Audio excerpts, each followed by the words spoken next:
શું ઈરાન હવે આયતુલ્લા અલી ખામેનેઈના મોતનો બદલો લેશે? શું ખરેખર ઈરાનની ગલીઓથી લઈને સંસદ સુધી માત્ર ડોનાલ્ડ ટ્રમ્પને ખતમ કરવાનો જ પોકાર ઉઠી રહ્યો છે? ઈરાનની કઈ ભયાનક ધમકીથી ભડકેલા ડોનાલ્ડ ટ્રમ્પે શા માટે પોતાની 1000 અત્યાધુનિક મિસાઇલો તૈયાર રાખી છે? જો અમેરિકા અને ઈરાન વચ્ચે આ મિસાઇલ યુદ્ધ ફાટી નીકળશે તો શું આખી દુનિયા સહિત ભારતમાં પેટ્રોલ ડીઝલના ભાવ આસમાને પહોંચી જશે?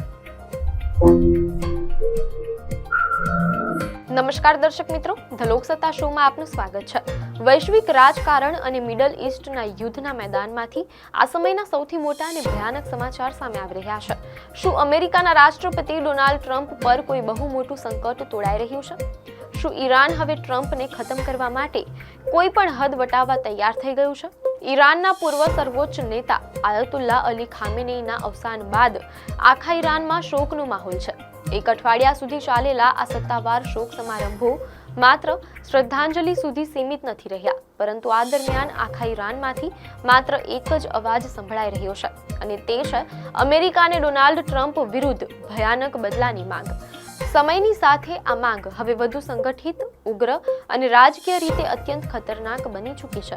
ઈરાનના નવા સર્વોચ્ચ નેતા મોજતબા ખામેનીએ સત્તા સંભાળતાની સાથે જ ટ્રમ્પ વિરુદ્ધ કયું મોટું એલાન કર્યું છે? શા માટે ઈરાનની સંસદથી લઈને મસ્જિદો સુધી ટ્રમ્પને હત્યાને યોગ્ય ગણાવવામાં આવી રહ્યા છે? આજે આ વિડીયોમાં આપણે આ તમામ સવાલોની ઇનસાઇડ સ્ટોરી સમજીશું. ઈરાનના નવા સર્વોચ્ચ નેતા મોજતબા ખામેનેઈએ પોતાના પિતાના અંતિમ સંસ્કાર પછી પહેલીવાર સાર્વજનિક રીતે દુનિયા સામે પોતાનું વલણ સ્પષ્ટ કર્યું છે. પરંતુ આશ્ચર્યની વાત એ છે કે તેમના આ પ્રથમ સત્તાવાર સંદેશનું કેન્દ્ર દેશનું પુનઃનિર્માણ, શાંતિ કે રાષ્ટ્રીય એકતા નહોતું. મીડિયા અહેવાલોમાંથી જાણવા મળેલ છે કે મોજતબા ખામેનીએ તાજેતરમાં આપેલા એક નિવેદનમાં સાફ કર્યું છે કે તેઓ પોતાના દિવંગત પિતાના માર્ગે જ આગળ વધશે. આ નિવેદન એક અઠવાડિયું ચાલેલા શોક સમારંભોના સમાપનના બરાબર આગળના દિવસે જાહેર કરવામાં આવ્યું હતું. પોતાના સંદેશામાં મોજતબા ખામેનીએ ખુલ્લેઆમ કહ્યું છે કે હું મારા પિતાની પવિત્ર હત્યા અને 2 યુદ્ધના બધા શહીદોની હત્યાનો બદલો હત્યારાથી જ લઈશ. તેમણે આ જવાબી કાર્યવાહીને રાષ્ટ્રની ઈચ્છા ગણાવી અને ચેતવણી આપી કે આ ગુના માટે જવાબદાર લોકો દુનિયામાં ક્યારેય શાંતિથી જીવી કે મરી નહીં શકે. આંતરરાષ્ટ્રીય વિશ્લેષકોના જણાવ્યા અનુસાર આ નિવેદન માત્ર એક પુત્રની પોતાના પિતા પ્રત્યેની લાગણી નહોતી, પરંતુ આ એક વ્યાપક રાજકીય રણનીતિનો ભાગ છે જે આગામી સમયમાં ઈરાનની નવી વિદેશ નીતિ નક્કી કરી શકે છે.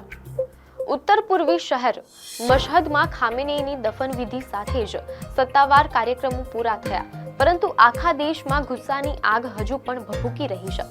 મીડિયા અહેવાલોમાંથી જાણવા મળેલ છે કે ઈરાનની સરકારી ટેલિવિઝન ચેનલો વારંવાર એવા પ્રોમો અને સૂત્રો પ્રસારિત કરી રહી છે જેમાં અમેરિકાને બરબાદ કરવાની વાતો છે.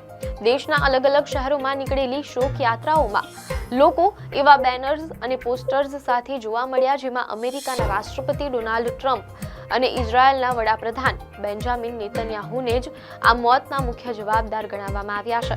ઘણા વરિષ્ઠ રાજનેતાઓ, સાંસદો અને શુક્રવારની નમાઝના પ્રભાવશાળી ધર્મગુરુઓએ પણ આ કડક ભાષાને સમર્થન આપ્યું છે.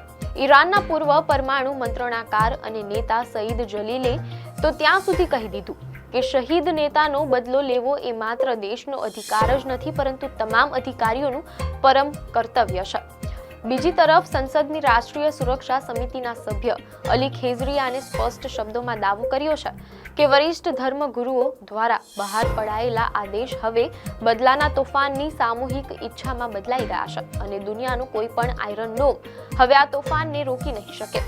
હવે પ્રશ્ન એ થાય કે અમેરિકામાં આટલા નેતાઓ છે તો પછી માત્ર ડોનાલ્ડ ટ્રમ્પ જ ઈરાનના નિશાના પર કેમ છે?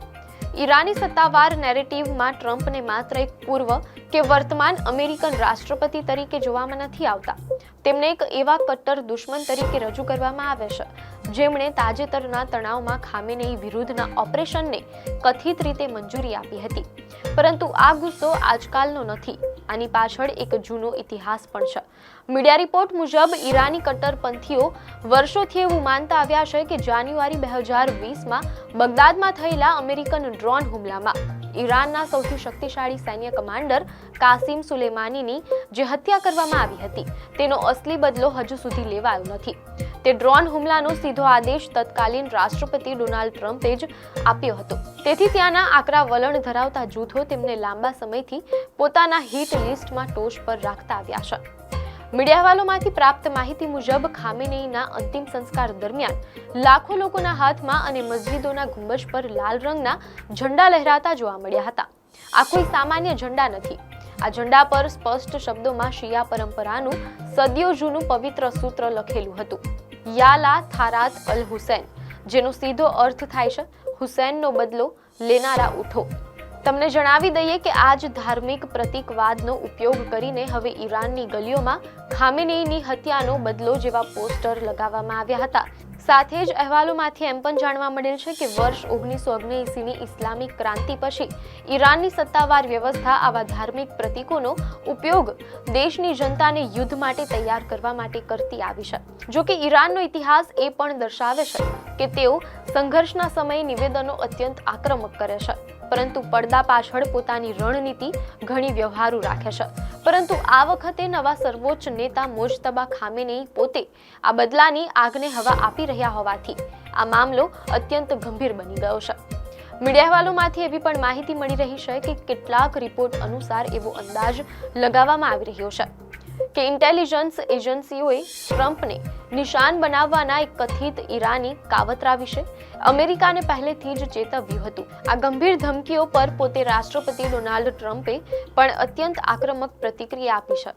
મીડિયા રિપોર્ટ મુજબ એક વિદેશી અખબારને આપેલા ઇન્ટરવ્યુમાં ટ્રમ્પે સાફ શબ્દોમાં કહ્યું છે કે જો ઈરાન તેમની વિરુદ્ધ કોઈ પણ પ્રકારની ગુનાહિત કાર્યવાહી કરવાની હિંમત કરશે તો અમેરિકા તરફથી તેનો એવો ભયાનક જવાબી હુમલો થશે જેની ઈરાને કલ્પના પણ નહીં કરી હોય. ટ્રમ્પે પોતાના social media platform truth social પર એક પોસ્ટમાં દાવો કર્યો કે અમેરિકાએ આવા કોઈ પણ દુસ્સાહસનો જવાબ આપવા માટે પોતાની 1000 અત્યાધુનિક મિસાઇલ્સ એકદમ તૈયાર રાખી છે. તો દર્શક મિત્રો, આ સમગ્ર ઘટનાક્રમ પરથી એક વાત સ્પષ્ટ થઈ ગઈ છે કે નવા સર્વોચ્ચ નેતા મોજતબા ખામેનેઈના શાસનમાં ઈરાન હવે અમેરિકા સામે બિલકુલ નરમ પડવાના મૂડમાં નથી.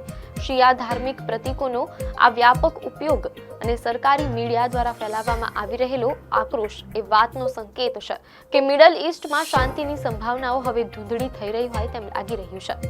એક તરફ ઈરાનનો બદલાનો સંકલ્પ છે તો બીજી તરફ ડોનાલ્ડ ટ્રમ્પની 1000 મિસાઇલની ખુલ્લી ચેતવણી.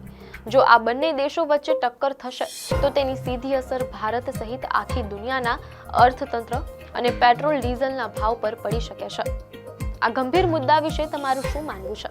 શું ઈરાન ખરેખર ટ્રમ્પ વિરુદ્ધ કોઈ મોટું પગલું ભરશે કે પછી આ માત્ર એક રાજકીય નિવેદનબાજી છે? કમેન્ટ બોક્સમાં તમારા વિચારો અમારી સાથે જરૂર શેર કરજો. આપને માહિતી સારી લાગી હોય તો વિડીયોને લાઈક અને શેર કરજો. ચેનલને સબસ્ક્રાઇબ કરજો.